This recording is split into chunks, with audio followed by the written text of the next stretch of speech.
first of all, I'm excited to discourse with you, or to reflect with you on the topic of scripture as an atheist manifesto.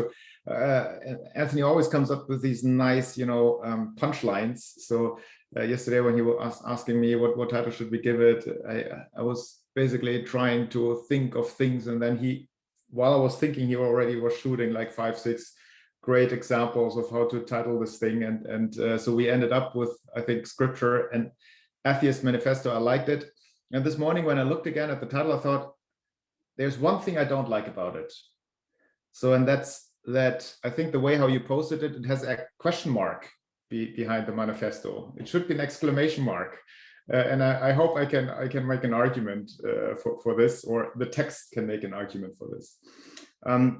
All right, let me share my screen here with you. Oh, I have it already shared, right? Yeah. Okay. Good. Yeah. Okay. So you see, there are 4 steps that I think our conversation could take. Number 1, I want to first clarify what it is not about. So what it's not about is this. These are famous Protestant pastors in the Netherlands, and I'm sure you can find many other examples elsewhere in the so-called Western world. These are famous Protestant pastors. For example, this Karel ter Linden, he has been the royal pastor, or the pastor of the royal family, of the Dutch royal family. So, baptism classes, catechism classes, weddings, and all these kind of things. And he's now retired, and probably the most famous pastor in the Netherlands. And he published this book, Wat doe ik hier in Gods naam? What in the world am I doing here? So that would be kind of a free translation. In literal would be, what in the name of God am I doing here? And basically he explains that he really struggles to believe in God, and he has his doubts about whether God exists at all. And the subtitle is On a Search. Yeah. So another one, Klaas Hendrikse, a very famous Protestant pastor also in the Netherlands. And again, it's not about the Netherlands. This is just samples. I lived in the Netherlands. That's why I choose these ones.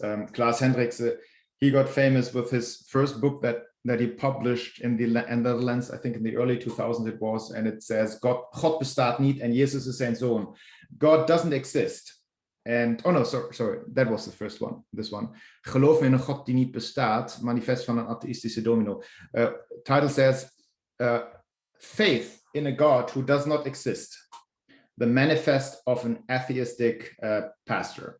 So that was the first book that he published. And obviously the Protestant world was to some extent confused about this. And they were wondering, can a pastor like this remain a pastor of the official Reformed Church? I think he's from the Reformed tradition, Protestant church. And the church council decided that, yes, atheist pastors in the Protestant church have a place, because the spectrum of Protestant theology is so wide that it can also integrate atheistic pastors.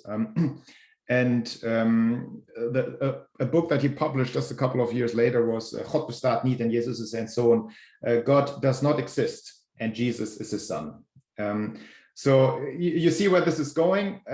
This is not where I'm going today. So I believe in Adonai, I believe in Yahweh, I believe in the Creator God, I believe in Jesus Christ having redeemed us. I believe that he historically rose and that he will historically return. So in that sense, I'm really probably mainstream Adventist. So I'm not an atheist in that sense.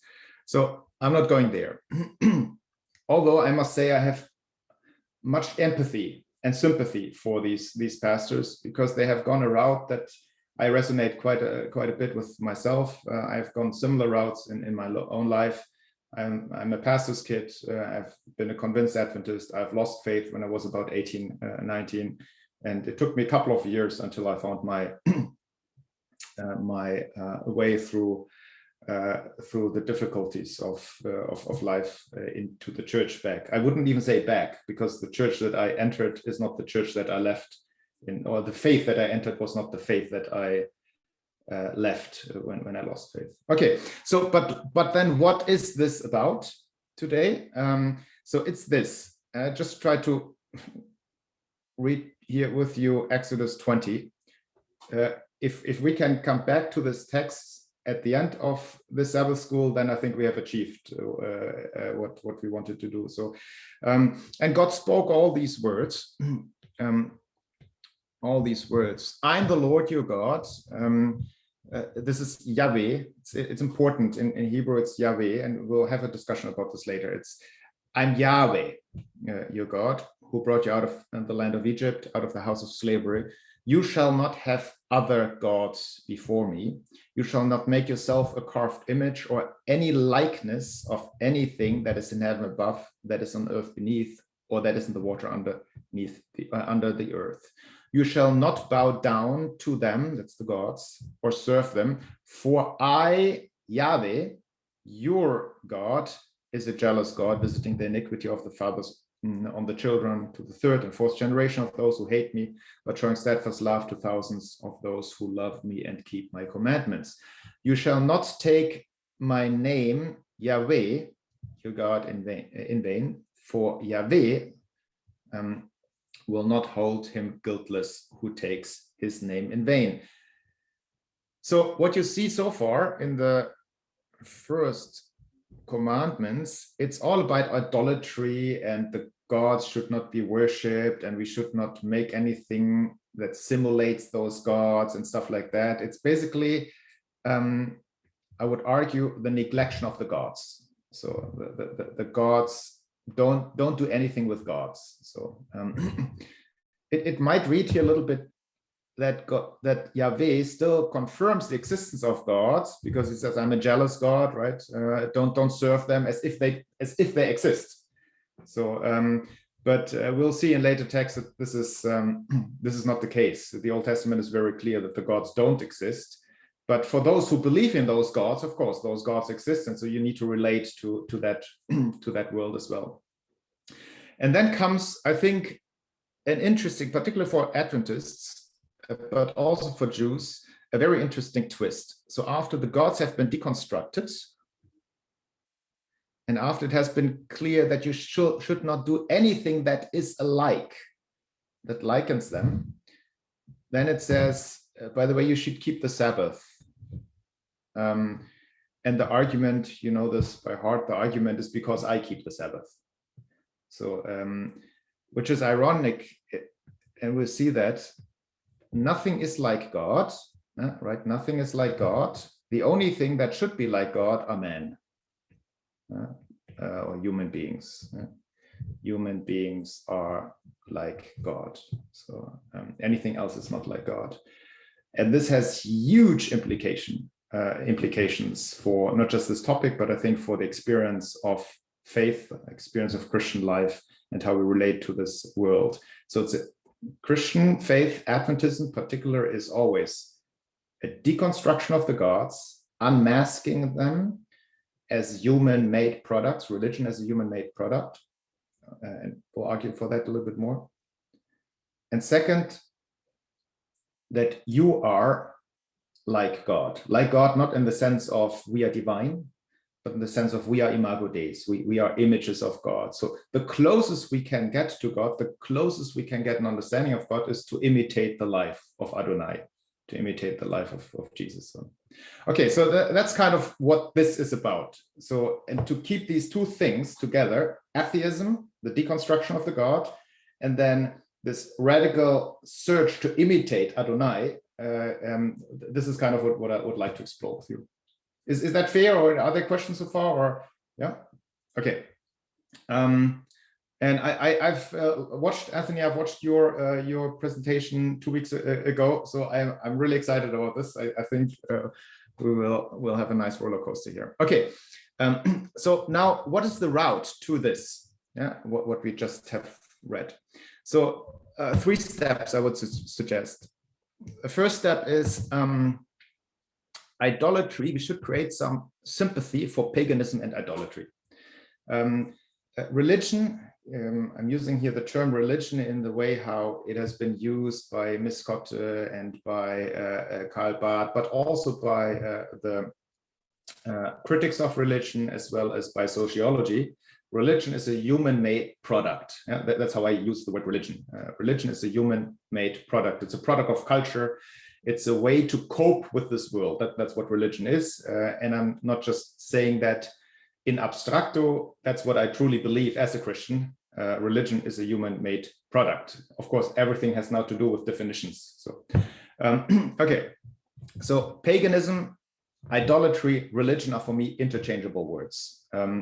And they are mechanisms of us to cope with the world. So now let's be sympathetic with this. Everybody in the ancient world is a paganist. Everybody in the ancient world is an idolater, so to say. It's kind of negative words. Everybody in the ancient world is religious. And the reason why they are is because at the very deep level, and it's sometimes difficult for us as modern people to relate to that, people feel that they are dependent upon forces they cannot control.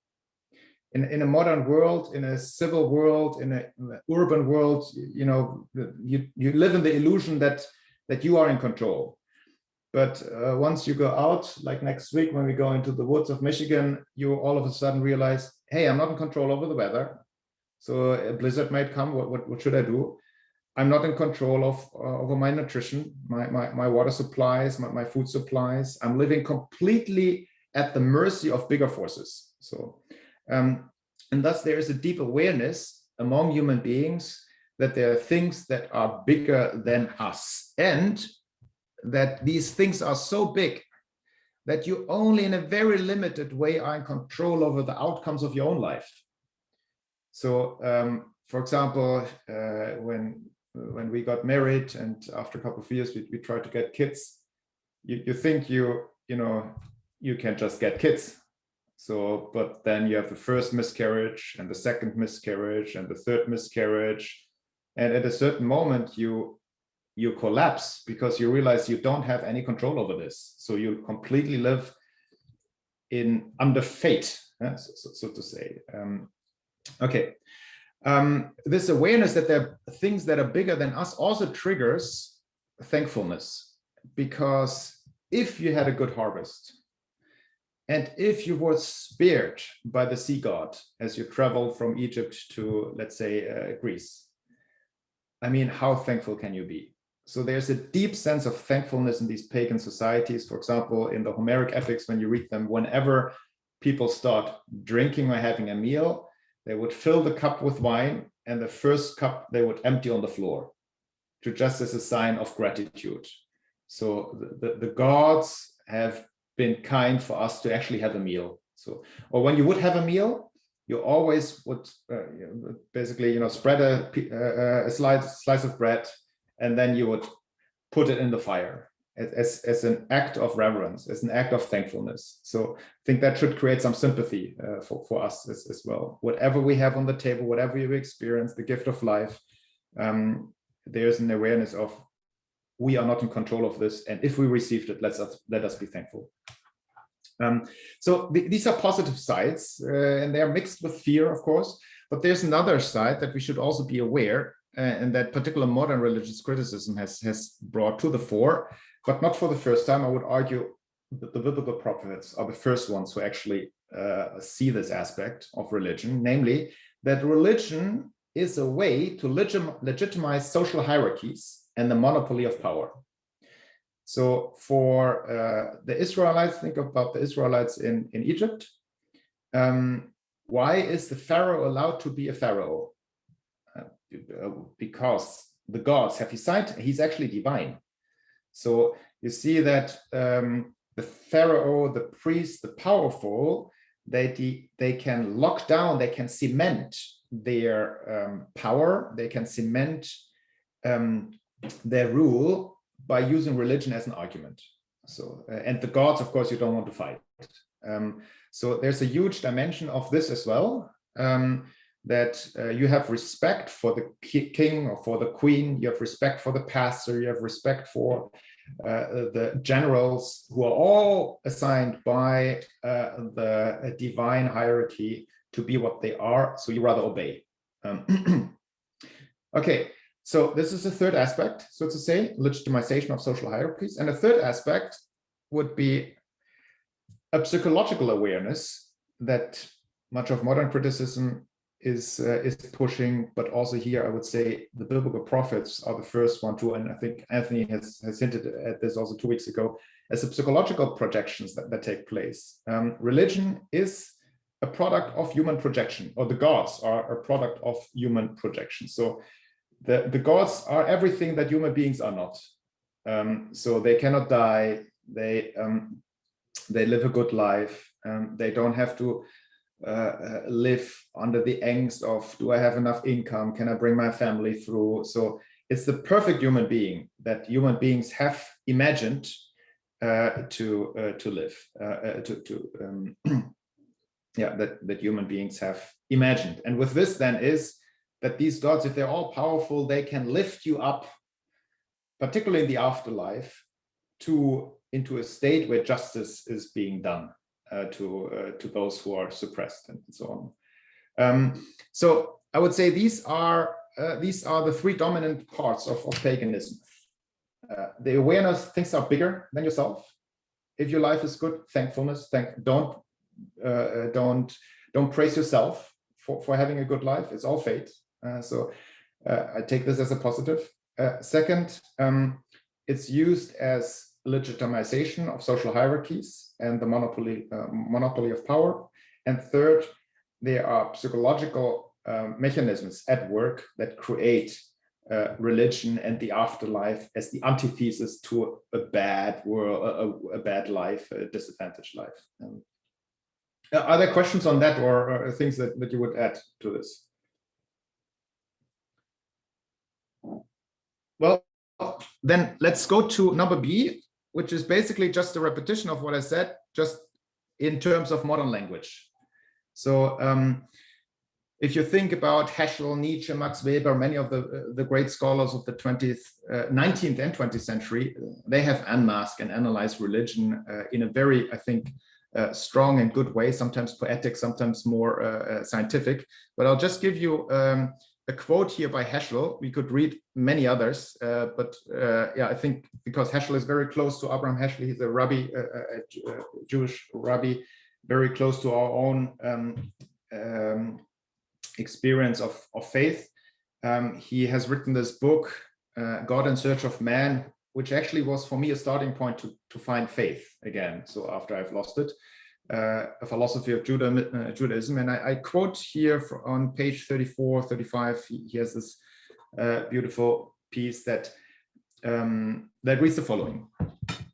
Modern man, so that would be you and me, is gradually recovering from the shock of realizing that intellectually, so that is by means of the mind, by means of science, by means of research, he has no right to dream anymore, no right to mourn his lost craving for that which he may need, but to which he has become indifferent. So what he meant here is, let's say you dream of paradise, you dream of the better world, we dream of the coming of the Lord to bring justice and so on. But now modern man has been made aware that actually his dream is his psyche. So it's not an external reality, it's just himself. He has indeed long since ceased to trust his will to believe, or even his grief about the loss of a desire to believe. He has long been known, it has long been that need and desire play a part in the shaping of beliefs. I think everybody to what he's describing here. It's known that need and desire, that is your faith, your belief in the return of Christ, your faith in salvation, your faith in that you might see your grandmother again, and so on, actually are desires and needs that shape your belief.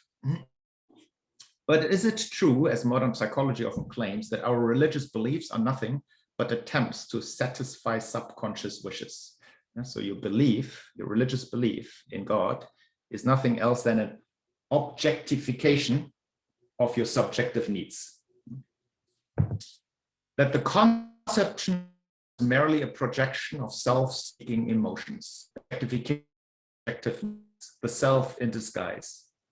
Indeed, the tendency to question the genuineness of man's concern about God is a challenge no less serious than the tendency to question the existence of God. We are in greater need of a proof for the authenticity of faith. This is an important thing.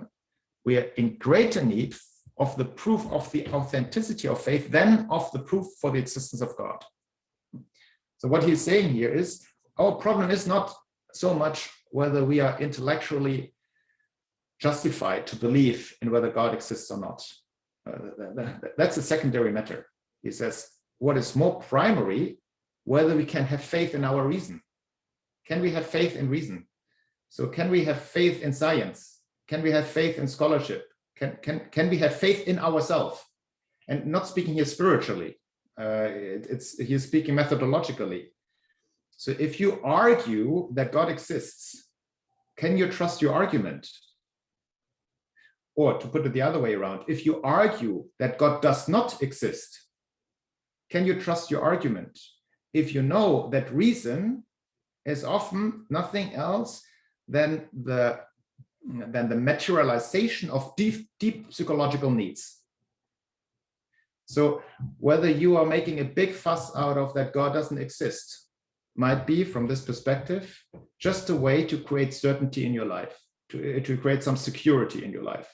Whether you make a big fuss out of that God does exist and that the 28 fundamental beliefs are true, then from a psychological perspective, you might just try to create some, like the atheist, security for your life. So that's basically what he's saying. The question is, we are in a deeper crisis of what our capacities are than what we actually believe or not believe. And so he ends with this beautiful sentence. It resonated so well for me a couple of 20 years ago. All we have is a sense of horror. So we are completely lost. So whether you're believing in something or not believing in something, we're in the same boat.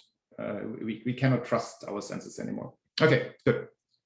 This is just an example of modern science and the critique of religion, where it goes beyond really religion. It goes into the depth of what we are as human beings. Can we trust anything anymore? So, are there other questions on this front so far before we move into C? Okay, so now, yeah. Could I ask a question? Yes, Dylan, yeah. I'll do my best to try and frame it. So that quote seems to be focusing on like an individual's wishes and desires. Are there also community wishes and desires that a group of people share? Because as a scientist, I think one thing that leads to comfort in that is I stick my thermometer in the liquid and my partner sticks the thermometer in the liquid, and the whatever is inside the thermometer appears to go up to the 20°C mark, and that gives us some assurance. So are there also cultural wishes, and what's the balance there? Yeah. So I mean, all of these religious critics would claim that the subjectivity that is found on the individual level is also projected to the social level. So as a society, we're craving for peace, or as a society, we're craving for some moral objectives, and so as a society, we become creators of religion. So it would play on that role as well. And of course, you can now go into the complete extremes and say then science itself as a social activity is nothing else than, it's to a great extent, fiction. So and does not bear objective truth. You find these tendencies in the postmodern deconstructivists. So we have now, since the 21st century, late 20th century, again a correction of that kind of radical view. There's again a search for new objectivity and things like that. But for the 19th and 20th century, even science itself is a tool for power. It's a tool to legitimize political hierarchies and stuff like that. Okay, Max Weber, in his inaugural speech at the University of Munich, has this beautiful Science's Vocation, if you might want to read it, has this beautiful phrase where he says, well, the university is nothing else than the resurrection of the ancient pantheon. So it's just that he says these gods, they don't come to us like thunder and storms or erotic experiences or so. He says the old gods resurrected just in different clothing. So now we have these white shirts and these when we act as prophetesses, we just have those old gods resurrected. And now psychology claims that they understand everything, or history claims that they understand everything, but that's a different thing. So, but basically he deconstructs to some extent even modern science and says it's the same power game that we had in the ancient religions. Oh, yeah. Okay, number C, ministry of the prophets as a deconstruction of religion being human made. So we are in Isaiah, right, this quarter. So I gave you a couple of Isaiah texts, these two. I think, Anthony, you guys were reading Isaiah 44 last time, where it describes of how gods are made. The artists are basically making gods. I'm not going to read it again. You can read it for yourself. But it's beautiful, poetic sarcasm. But beyond that sarcasm, there's also a deep insight about the psychological mechanisms that happen in the creation of gods. So you find similar texts also in Jeremiah. I'm a more Jeremiah scholar, but you can read them parallel and you see they point the same things out. So basically what Isaiah 44 and Jeremiah 10 say, the creators of the gods are artists. So they are highly creative human beings. So they go into the Jeremiah, they go in the forest, find a nice cedar tree, cut it down, then they imagine how would be the most perfect God look like. And then they cut it down, and then if it's a woman, it has huge breasts and a big butt, and so much fertility is going on in this figure, and it's goldish. And if it's a guy, of course, it has a huge penis and huge balls and muscles like crazy. And this is all men want to look like that. So, or all women want to look like that. And so they kind of unmask this and see, is it not obvious? It's a projection. I mean, as obvious this can be. Gods are human made. And so, of course, you shouldn't trust them. And when you go to the end of Isaiah 44 at this section, after the deconstruction of the gods, it says, you need to read this again. Every time I read it, I just thought this is like slam poetry. This is amazing. It says, remember these things, O Jacob and Israel, for you are my servant, I formed you. Here now the antithesis starts, so to say. It's after the deconstruction of the gods, we need to reconstruct then what is it we believe in. And it's not God we believe in, it's Yahweh we believe in. There's this little linguistic game taking place here.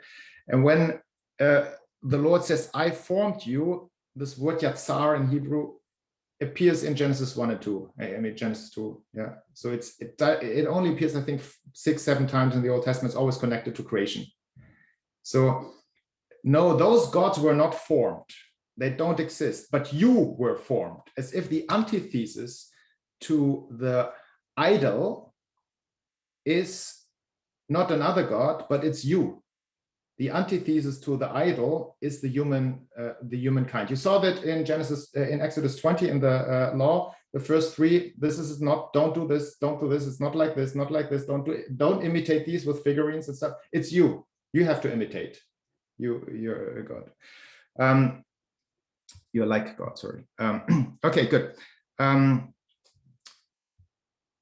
Unmasking the psychology of religion. I think that's the first point, the obvious projection that you find in religion. Now, with the unmasking of the idols as projections, there's also an unmasking of its lifestyle. If you're an idol worshiper, that is, if you worship your own projections, then you become like idols. I could give you several texts of this, but I think some of the fun ones are like this one. Think of Exodus 32, idol worship, right? The golden calf they're worshiping.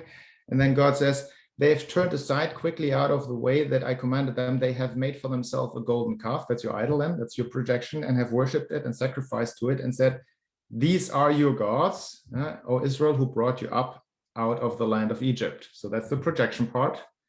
And then Adonai, Yahweh, says to Moses, I have seen these people, and behold, it is a stiff-necked people. So I'm not sure how you read the stiff-necked, but some research has been, quite some research has been done the last 10, 15 years on these terms. Also, eyes they have and they don't see, ears they have and they don't hear, stiff-necked they are. And there's basically consensus in scholarship, not Adventist, general biblical scholarship, where they say it's describing idolatrous, the state of idols. Yeah. Idols have eyes, but they cannot see. They have ears, but they cannot hear. And of course, they have stiff neck because they need to stand stable. Right? So basically, all these critiques of the people is critiques of idol worshippers. When you worship them, then you become like them. Also, imagine there's a morphological aspect to this. In German, we say instead of idol, we say Standbilder, standing images, standing images. So when you believe in something that stands, then you will be aesthetic. As such, you have difficulties to adapt. You have to defend your doctrines until the last man, so to say, until the last man standing, so to say, because that's the truth. The truth is the standing image. But in contrast to Standbilder, standing images, you have Yahweh, and Yahweh is a walker. He walks. He says, join my path, walk with me. So it's a constant adaptation to circumstances. It's a constant adaptation to new discoveries. It's a constant fine-tuning of your beliefs and ethics and so on. So that's kind of an antithesis to this. So that's the second point here of the ministry of the prophets, deconstructing religion and analyzing the lifestyle that comes out of such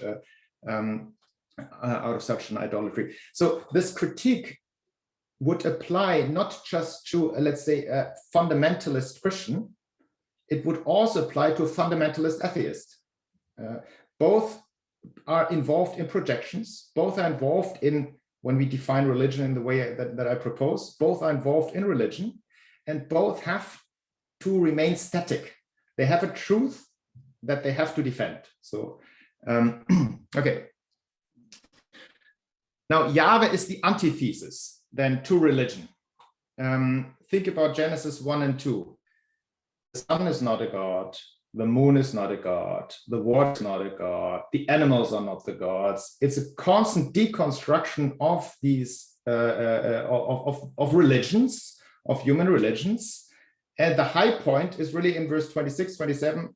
So now I have deconstructed all the gods. Now who am I now? If I claim to be a god, and I have in the first 25 verses deleted all gods, then what is it to be a god? And then you know what happens, the creation of man is taking place. I want to create something that is like me.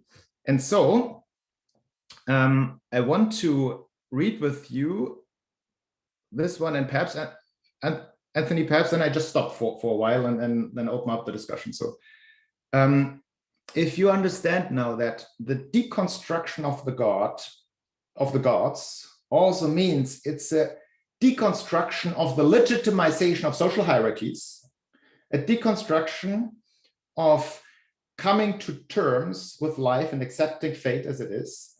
You're rebellious against even such an attitude. And this becoming the necessity in order to start a Yahweh faith. I call it by purpose faith, not religion, developing Yahweh faith. Then I'm reading you two quotes, and I think they should fall nicely in place. It's Cornelis Muscotte in his book, Wenn die Götter schweigen, When the Gods Are Silent. That's a translation in English. When the gods were discovered, it's an Old Testament theology. When the gods were discovered to be mute, voiceless abysses, Israel was born. Or better, When Israel was born, when Israel's faith was awakened, the gods were unmasked as being nothing more than the utter silence, the total taciturnity, which they had always been. Here, for the first time in the human mind, there emerged in a naive way what we today more learnedly assert as a theoretical statement, as a thesis. The Godhead is a projection of the human mind. At that time, it was more than a thesis. It was a confession and a hymn. True, it is the negative reverse of a confession and a hymn, but the negative is such an essential part of the new recognition of Yahweh that it borrows some of its passion from this negativity. I move you to the second page. When the gods are dumb, when the Godhead is silent, this is ultimately not so much because they have been put to silence, but rather because the eternal silence has been exposed as their most essential, their mythical characteristic. In its first and purest form, atheism is the reverse side of Israel's faith. It is a happy thing, a liberation forever, for all the centuries to come. The hallowing of the name, Adonai, commanded to the people of God, always begins with a profession of this atheism. So I think I just stop here. We might have enough to discuss.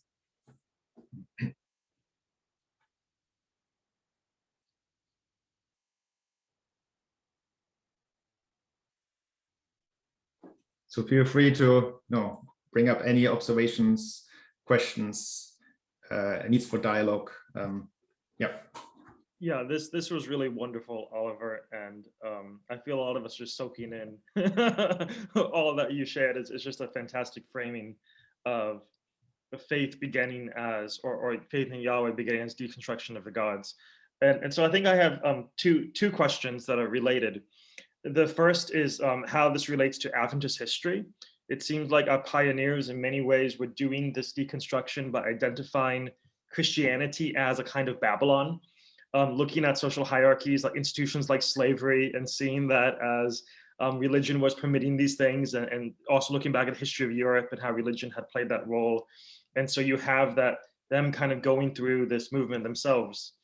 And then my question is, but maybe that kind of, I don't know, did that stagnate? Did we fall back into a form of religion that now many of us, it seems today, have gone through a similar thing of how do we go through this journey ourselves? And so maybe you have some thoughts like in our personal lives as we try to deconstruct the gods and then come back to some kind of faith in a living Yahweh. What does that look like? A question to all of us, I assume. I'm happy to respond to it, but I'm curious about what others were thinking about that. So I guess this is Nick here, and I guess I had a related question. I mean, I do think that every true spiritual movement runs the risk of falling into being a religion, as you described, and then trying to sort out the true religion from the false without rejecting the whole thing is a challenge. But what about the person who responds by saying, yes, your way you framed it, the people who believe in God and the people who don't believe in God face the same, epistemological challenge. Why are your arguments, why are your beliefs either against God or for God? Why do they have any validity? And indeed, I think that's a sort of 20th century epistemological challenge. But then why isn't the common sense response to that agnosticism, right? You'll say, yes, you're right. The believer can't know, the unbeliever can't know. Therefore, the only legitimate position is one of kind of principled unbelief. I'll suspend my belief until further information arrives or arises. Why does it have to be either I reject religion and accept spirituality or vice versa? Why not just a kind of suspension of belief? Yeah, that's a fair point. Just saying some sentences about those, Nick, and then curious what others are thinking. But I think that explains also why, at least in the Western world, agnosticism is one of the most growing attitudes in life. It has been my attitude too for several years. And so the question is really, what can one say about agnosticism?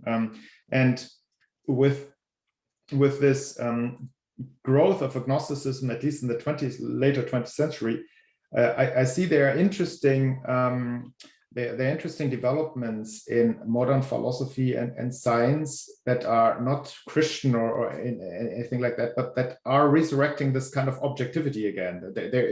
We have too easily abundant objectivity. So let's redefine what objectivity is. So, and with this redefinition of objectivity, I know, Nick, I think we have chatted a little bit back and forward. Also, I see David Hamstra on Ante Jovancic's Facebook page about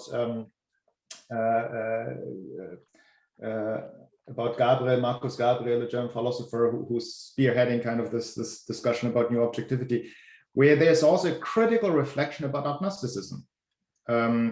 And not from a Christian perspective at all, but from a philosophical epistemological perspective. So this just is something with that regard. And the second point, Heschel himself, we just read the quote, Heschel himself, as a devout Jewish, God-believing person, runs into the same challenge. And that is, namely, why is my Yahweh not just also another God? Right? We make a big thing. They believe in gods. We don't believe in gods. We are atheists, right? But we have faith in Yahweh. So why is Yahweh not just another God? So, and his argument, and I will feel very comfortable with this. One reason that I found my way back into, not back, but why I found my way into faith, is that he says, let's now do a phenomenological comparison of what the gods of religion are. How do they present themselves? How does man relate to them? And then do a phenomenological description about Yahweh as he appears in the Old Testament. I mean, as a Jewish scholar, as the Old Testament. And basically, the product of this comparison, this phenomenological comparison, is his dissertation on das prophetische Bewusstsein, the prophetic consciousness, that he published in the 20s or 30s, early 30s in Berlin. And what grew out of this dissertation was then the 2-volume book on the prophets. And I really recommend you to read it. He makes a very nice comparison between the pagan gods, so to say, and Yahweh. And when you do this, you realize that faith is a response to revelation, while religion is a response to having to cope with reality. So, and there's a lot of interesting differences taking place. And I think once you understand that, then the agnostic position gets a conversation partner.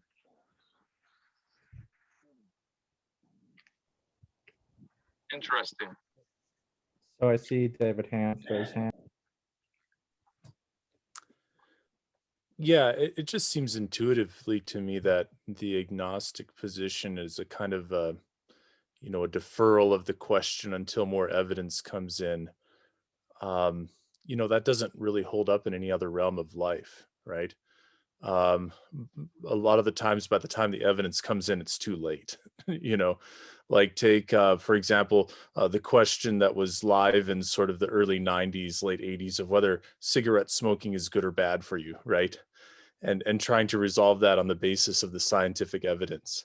Well, there's some on this hand and on the other hand, but for your life, for your existence, you have to commit, to kind of one course or the other within that society. I mean, it was impossible to escape cigarette smoke, as a child and just be in public. You sort of had to choose, and it felt like in many ways your existence depended on it.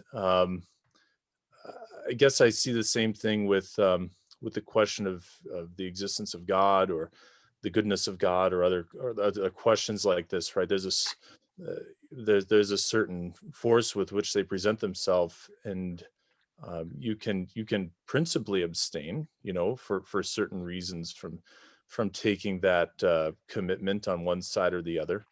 But it seems that it's not like without its costs, right? Just as committing to one side or the other is not without its costs. So my question would be, David, thanks, but my question would be, as somebody, let's say, who has lived an agnostic life for a couple of years, my question is, what am I risking for myself and for society at large with an agnostic position? So I give you an example to kind of make it more tangible. Some of you, or many of you, might know Alain de Botton, a kind of a rock star philosopher of Switzerland. He has a School of Life. Perhaps you have seen that on YouTube. A great channel. You should subscribe to it. Alain de Botton, who has been raised as a Jew, who is an agnostic today. But what he did is he bravely steps into the world by basically adopting all of the Judeo-Christian values, just removing God. So he sees the richness of faithfulness, of marital life, of commitment, of grace, of mercy, forgiveness, all the great insights of the Judeo-Christian tradition. He upholds, he lectures on them, he redefines what romantic love should be. He deconstructs romanticism, he deconstructs Hollywood. He basically deconstructs everything that I, as an Adventist, deconstruct. He just does not believe in God. Or let's say he is agnostic about the God question. So now my question would be to you, in how far is an agnostic too late? Yeah, I suppose if you're open to considering that God could be in and of himself the greatest good that could be pursued, right? That a relationship with God is good in a way that goes beyond any other human good, then there's a missing out, right? That occurs in the agnostic position at the very least, right? It could go beyond that, of course, but I would suggest at the very least there could be, something that is tremendously good for you that you've closed yourself off to for the sake of deferring the question. Well, and just to add to that, I mean, there's one thing that postmodernism hasn't deconstructed, and that is death, right? I mean, I'm attending this class walking down the road, and I'm maybe somewhat more aware that an out-of-control driver could just end my life in the next 5 minutes. Now, I'm trusting, I don't think it will happen, but deferring the question, now I'm suddenly living with the consequences of whatever that choice means right now, right? If I live for another 5 years and live all these wonderful values, it would be perhaps less obvious. But, death is maybe a distant concern or factor for most of us, but it is a real one that postmodernism hasn't deconstructed, and the agnostic position has no response to. So there is that. So I see we have a couple hands. Oh, I'm sorry, Nick. Go ahead. No, I'm done. So we have a couple more people with their hands raised. Maybe Will, you can chime in, and then you're going to hear from Matt.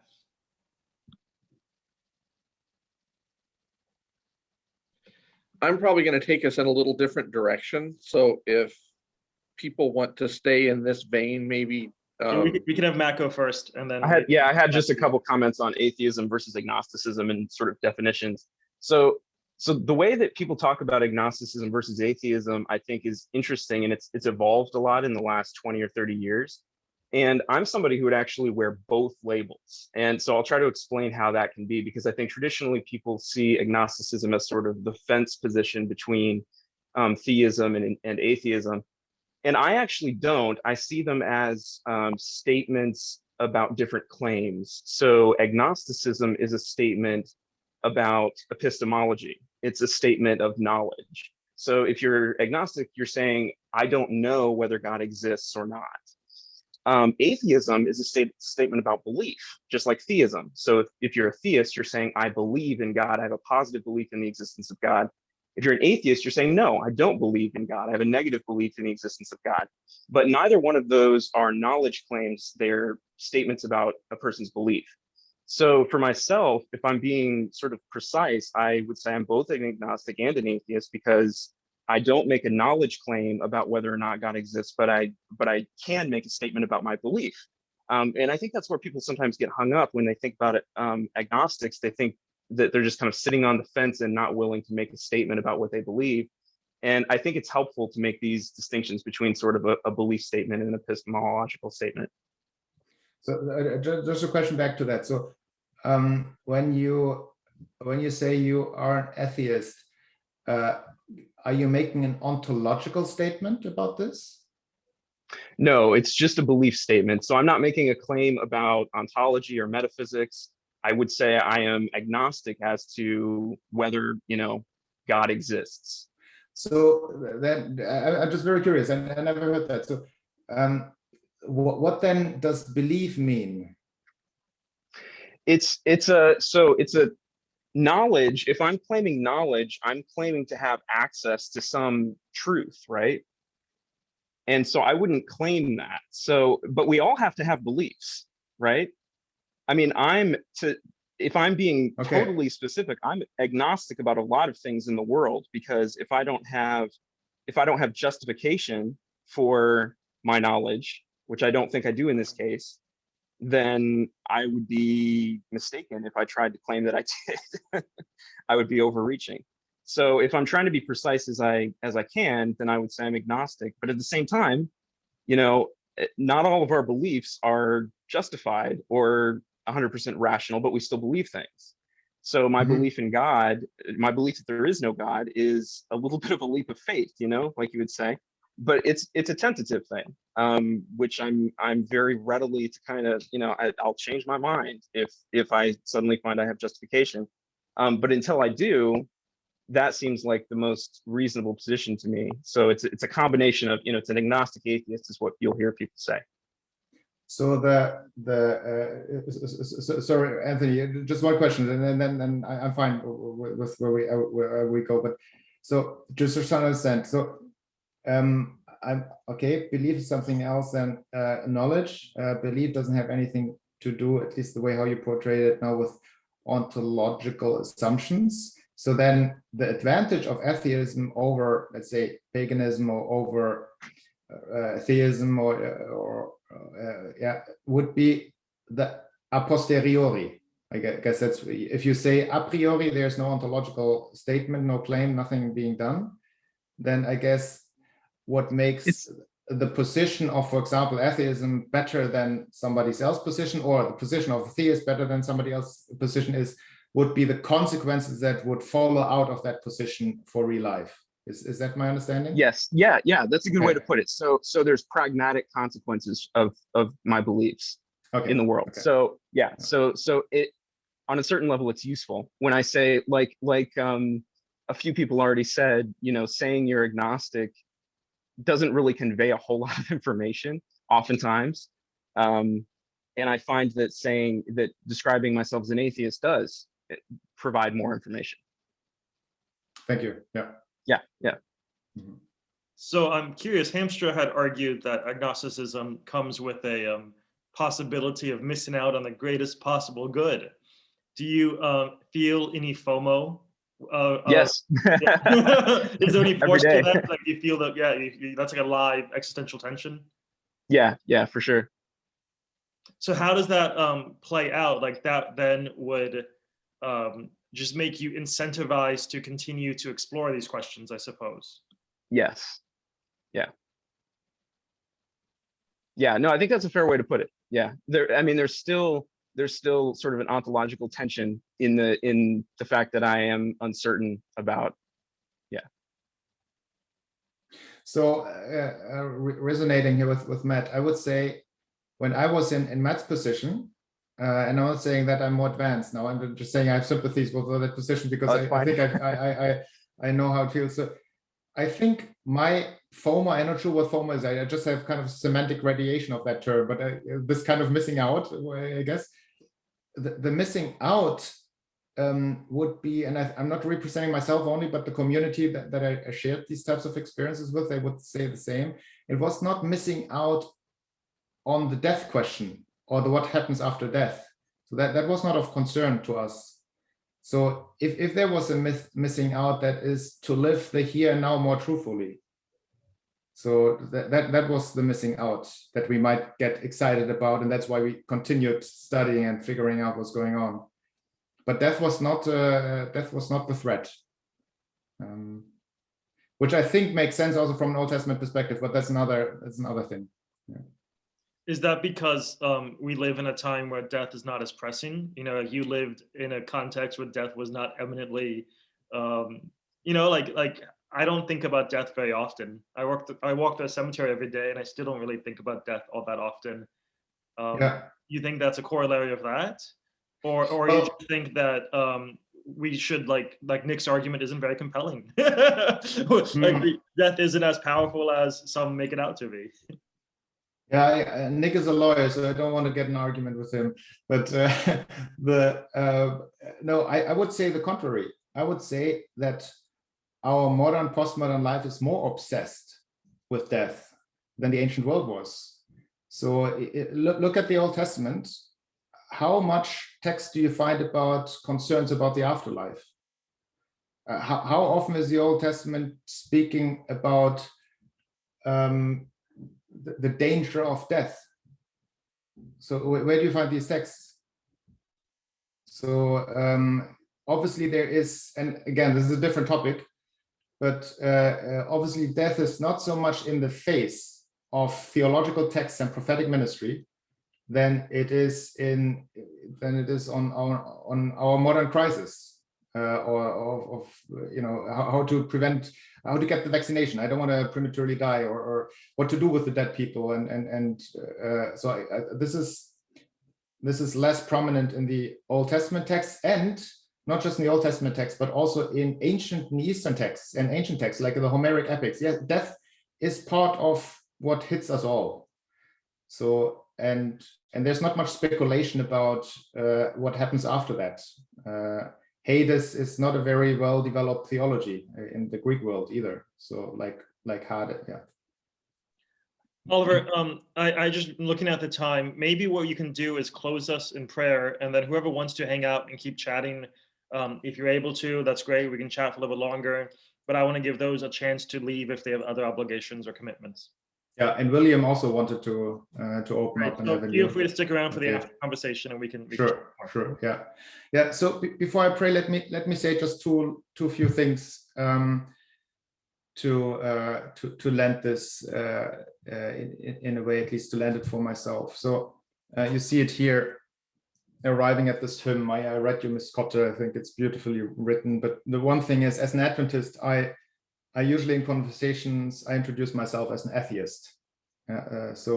Particularly to the modern person, not to the Adventist, but to the modern person, when I do missionary work, I present myself as an atheist, because as you see, I think I can argue for that why I'm an atheist. So once you have deconstructed the gods and you go back to Genesis 1 and 2 and Exodus 20 and these texts, I think then you have become aware of the call to live a responsible life, to live a free life, to live a responsible life, to live a life in gratitude, and to live a life like Yahweh, or like we would say, like Jesus. So trying to imitate that life of Yahweh, of Jesus.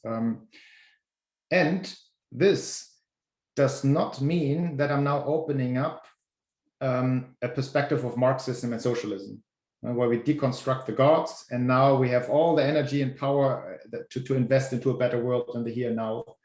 I think the beautiful thing about Adventism, and I've wrongly stated here, but I think you get what I mean. Adventism saves socialism with apocalypticism, so to say. It's a wrong term. I should be much more defined here. So I'm not a socialist, I'm not a Marxist, and so on. But there's so much of what has been freed up through the deconstruction of the gods in the 19th, 20th century, where we really focus on what are the human values, how can we make human life better for everybody, that turned into a disaster, that turned into massacres in concentration camps and stuff like that. And I think here the Adventist contribution is the apocalyptic voice. So no, we have to start building the kingdom with the Lord, but don't build the kingdom without the Lord. because if you build the kingdom without the Lord, you end up in world wars and concentration camps. So don't push it too hard. The Lord is coming. So this is kind of how I see myself as an Adventist.